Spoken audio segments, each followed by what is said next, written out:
Bismillahirrahmanirrahim, të ndëruar vëllezër, të ndëruar motra. Mirë se erdhët në emisionin në Praktikë të Iftarit, një emision, një video projekt I cili realizohet nga Mishtënia e Shkupit, edhe njëkohësisht edhe transmetohet edhe në valët e Radio Vatit 88.4.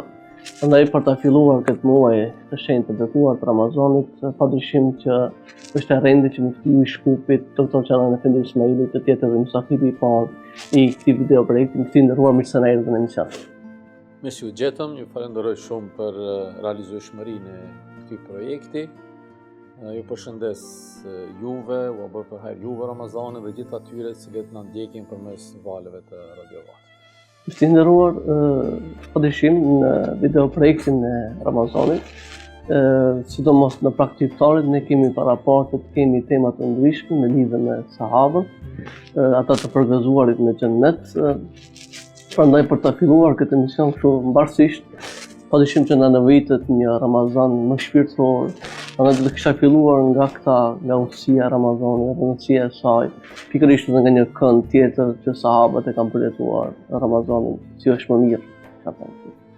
Po është e vërtetë që Ramazani duhet shikohet në bazë, në esencë. Çdo adhurim, çdo ibadet ka një qëllim.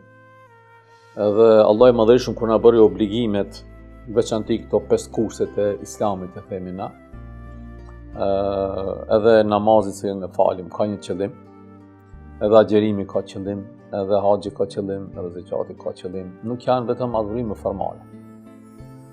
Ndoshta mund të themi duke mos dashur që të paragjykojmë në shumë në raste po shndërrohen në kryerje të obligimeve formale dhe duke madje edhe duke u krekosur që kemi bërë kemi kryer një obligim shumë të madh. Duhet formaliteti sepse pa të edhe nuk ka kuptim, mirë po qëllimi final I obligimeve hynore, obligimeve që ne e bën Zoti, në veçantë I muajit Ramazanit është që të ngrihet niveli I devotshmërisë. Para të dhe Allah I Madhërisht në Kur'an kur përmend obligojshmërinë e agjerimit, jo rastisht thotë ua kanë bërë obligim juve sigur atyre para jush. Po nuk keni as partë as fundi që e keni një obligim të tillë kundrejt Zotit, por me një qëllim dhe në fund potencohet qëllimi, ajo që të arrihet devotshmëria. Devotshmëria nuk arrihet vetëm duke abstenuar nga haja dhe pija. Këtë duhet ta kemi qartë të gjithë. Devotshmëria arrihet atëherë kur me të vërtetë agjerimin do ta jetësojmë, Ramazanin do ta jetësojmë, ashtu siç e jetësoi pejgamberi sallallahu alaihi wasallam bashkë me sahabët e vet, shokët e vet, që edhe Allahu xhelal në Kur'an na porositi që na ta marrim shembull pejgamberin e Zotit.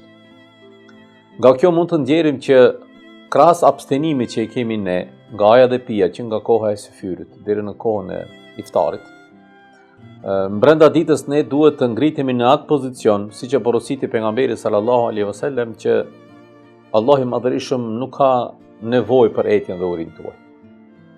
Pra qëllimi, me fjalë tjera, mjeti etje dhe uri është për të arritur deri tek qëllimi.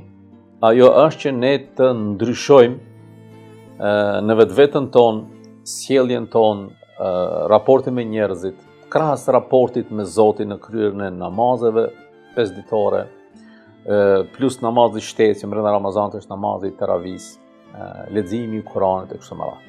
Dhe ne nëse do të jemi të përkushtuar kështu në raport me Zotin, në raport me njerëzit, e në veçanti në raport me njerëzit, që mos ta zomë arsye Ramazanin ne për të vepruar edhe gjëra që ndoshta para Ramazanit nuk I bëjmë dhe pas Ramazanit nuk I bëjmë, dhe duke fajsuar muajin e Ramazanit, duke thënë që mua më zën Ramazanit, të ndryshojmë edhe të bëhemi më të këqij sa duhet, në fakt në Ramazan të përmirësohemi të bëhemi më të mirë. Pejgamberi selam jep një mesazh madhështor, ndoshta me gjuhën e nënës Isaut alayhi salatu wasalam kur u provokua në atë kohë kur duheshte që ta lindë Isaun alayhi salatu wasalam dhe gjitha provokimeve mbas gjuhës së Kuranit, ajo përgjigje që unë po agjeroj. Pra unë po heshti. Edhe brenda Ramazanit na mëson pejgamberi sallallahu alaihi wasallam që çdo provokim që do të na vjen neve, ne duhet një gjë ta kuptojmë. Ajo është që provokimeve që përgjigjemi me fjalën unë agjeroj. Nëse arrim në këtë nivel të vetë kontrollit, atëherë kjo nuk kupton që ne jemi fitues, ne jemi agjerues. Shihni, shumë të rëndësishme janë dy komponenta. Njëra që e lidhim ne agjerimin, ndoshta edhe në atë aspektin formal. Njëra është syfyri, tjetra është iftari. Syfyri është zgjuarja nga gjumi, iftari është një fitore që ne duhet ta demonstrojmë me gëzim. E para është syfyri. Pse syfyri? Unë them rregullisht që Zoti na fton që të zgjohemi kur gjithë tjerët flejnë. Besimtari duhet të jetë i zgjuar.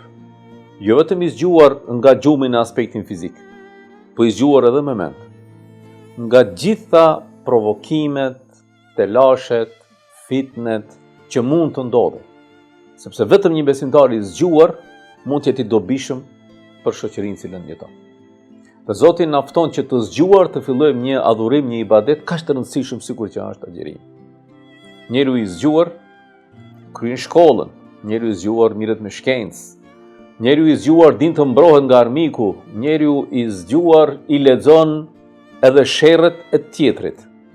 Njeriu duhet të jetë i zgjuar dhe ne të zgjuar i fillojmë muajin e bekuar të Ramazanit, që ne e quajmë syfyr. Për atë pejgamberi sallallahu alajhi wasallam tha që zgjohuni në syfyr, se në syfyr ka bereqet. Pastaj thot një hadith tjetër, zgjohuni po qoftë edhe për një gotë ujë. Me fjalë tjera, ju duhet të jeni të zgjuar. Kurse pas një dite që ne do të agjërojmë, jo vetëm në atë aspektin fizik që thash më herët, që është e rëndësishme sepse është kushti i agjerimit, nuk e diskutojmë atë aspektin formal, po do të agjeronim edhe me gjuhën e nënës së Isaut alayhis salam, siç na mësoi pejgamberi i Zotit, duke u thënë gjitha provokimeve që un jam agjerueshëm. Në fund të ditës ne i gëzohemi siç tha pejgamberi sallallahu alaihi wasallam, besimtari ka dy gëzime, njëra është në iftar dhe njëra është në xhenet kur të hyjë.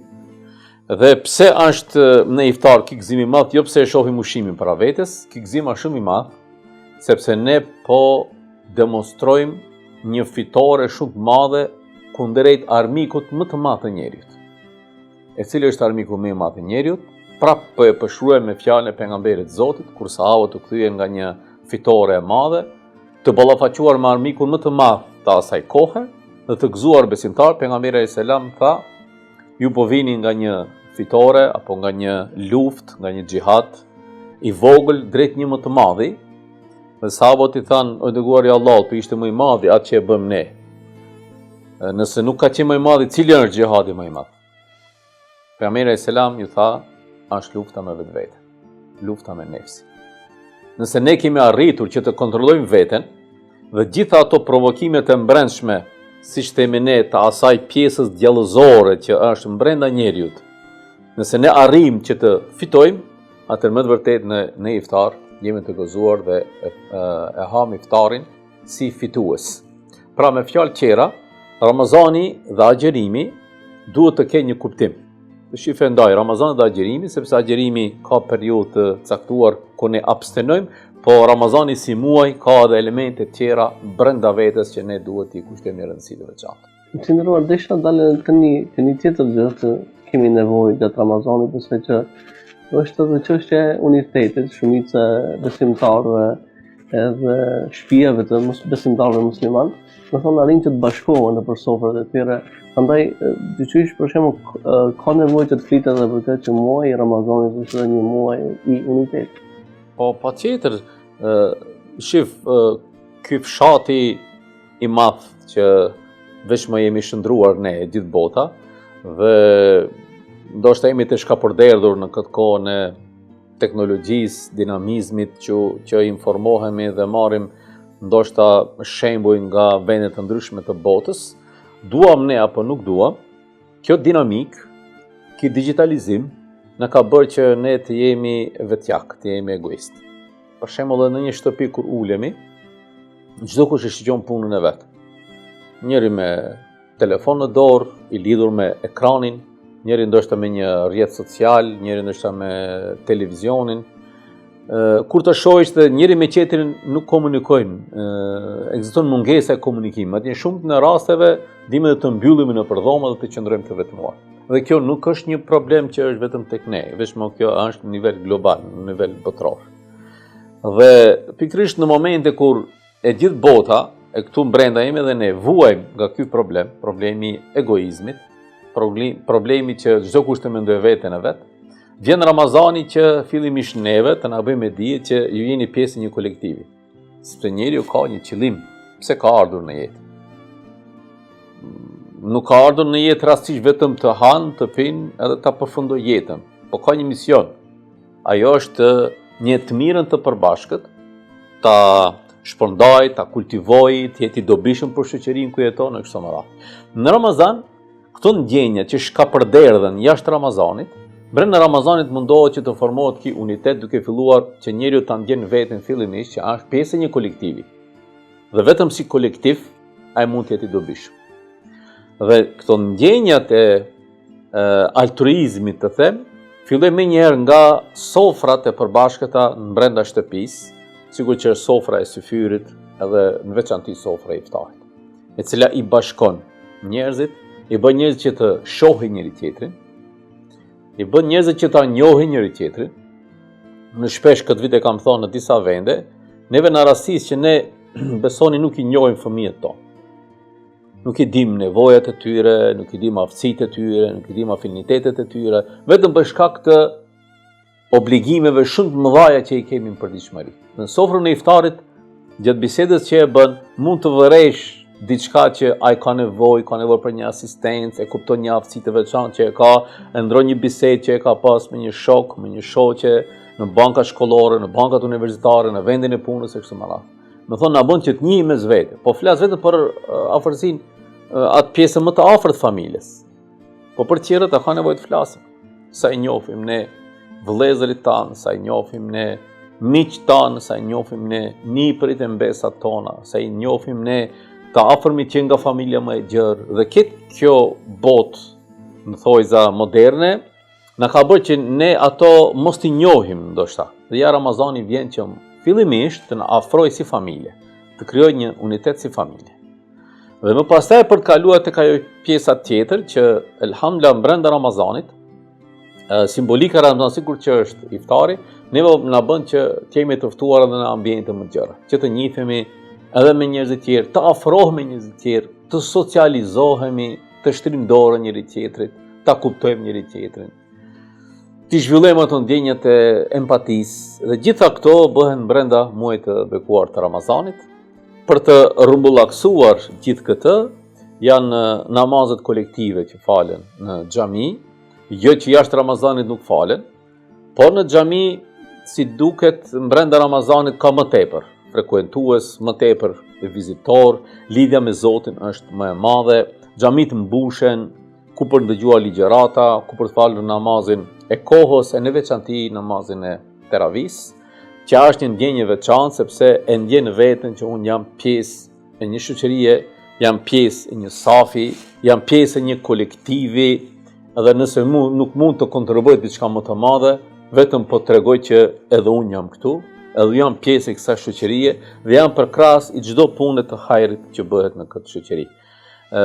Ramazani krijon unitet edhe me ndjenjën që ne obligohemi brenda Ramazanit në atë aspektin social, ekonomik, që të jemi në krah të atyre që kanë nevojë, qoftë me sadakatul fitr, qoftë me zeqat, që na obligohen brenda Ramazanit.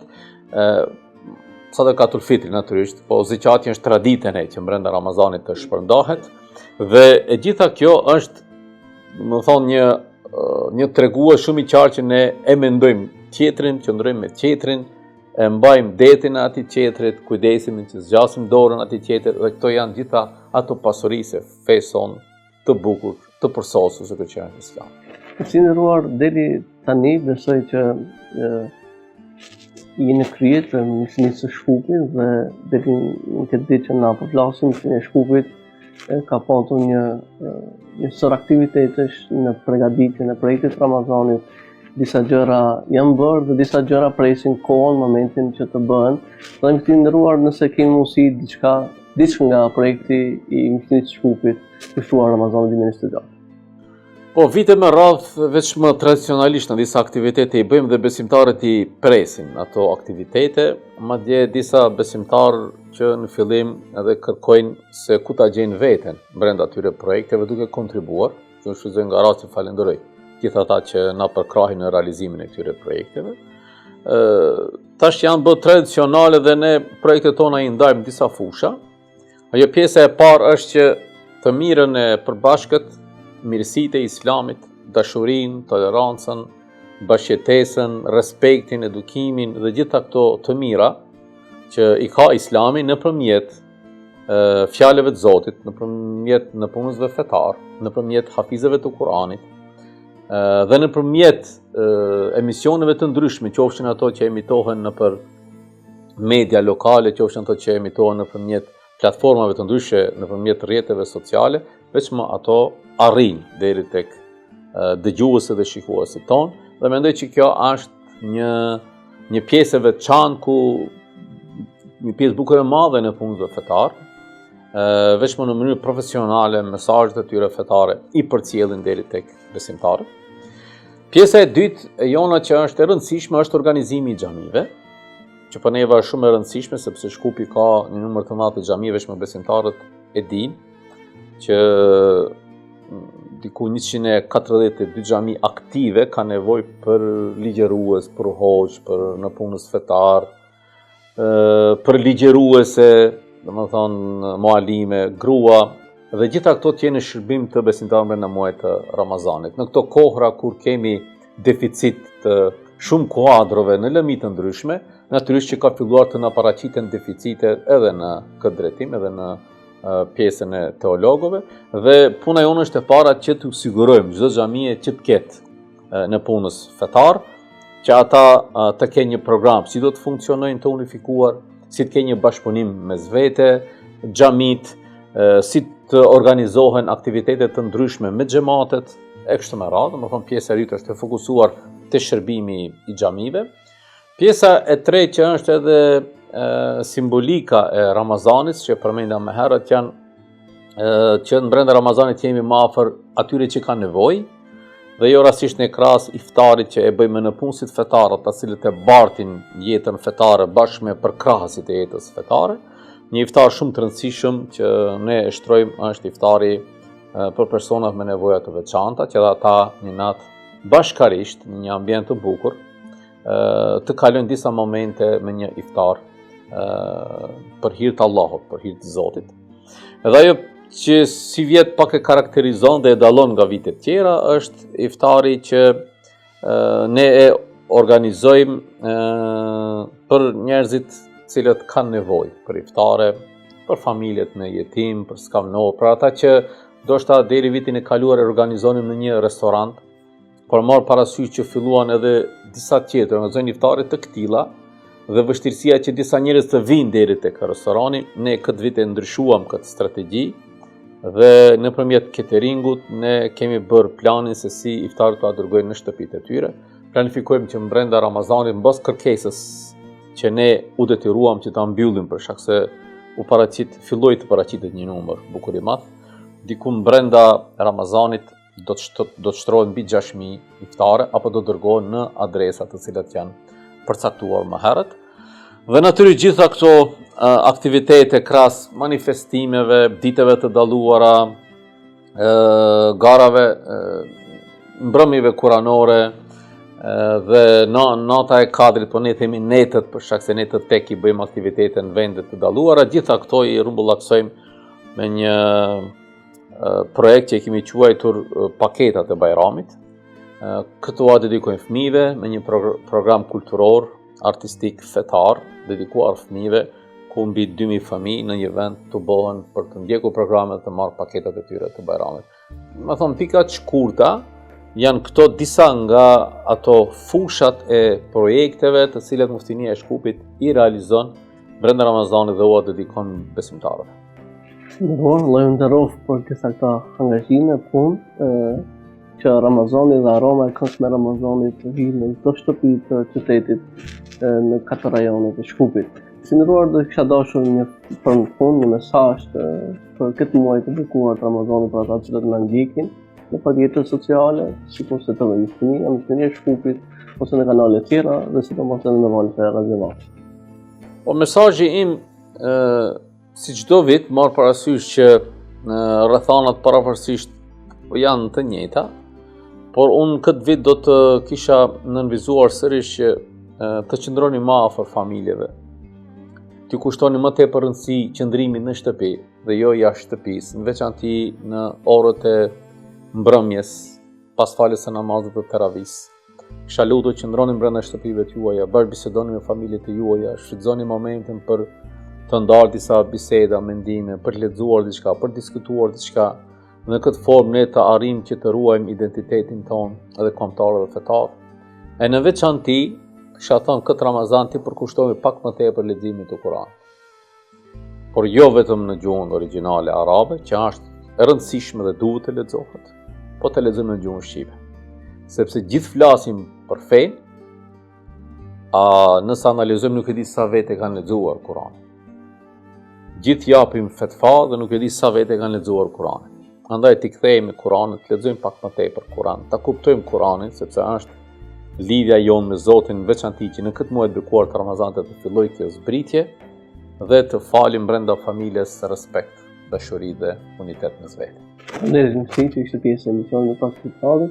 Shpresojmë që të kemi një Ramazan të suksesshëm dhe na gjërin të planuar të Zotit. Allah është përbleft, unë i falenderoj juve dhe gjithë atyre që dajtën kohë dhe na përcallën me lutje që Allah t'ua pranoj gjitha ibadetet dhe të kemë bereqet brenda familjeve të tyre. Faleminderit. Nderuar vëllezër dhe motra, këtu është edhe fundi i emisionit të Pakti Iftarit, deri në emisionin e radhës, mirëmbëjtje. Assalamu alaikum wa rahmatullahi wa barakatuh.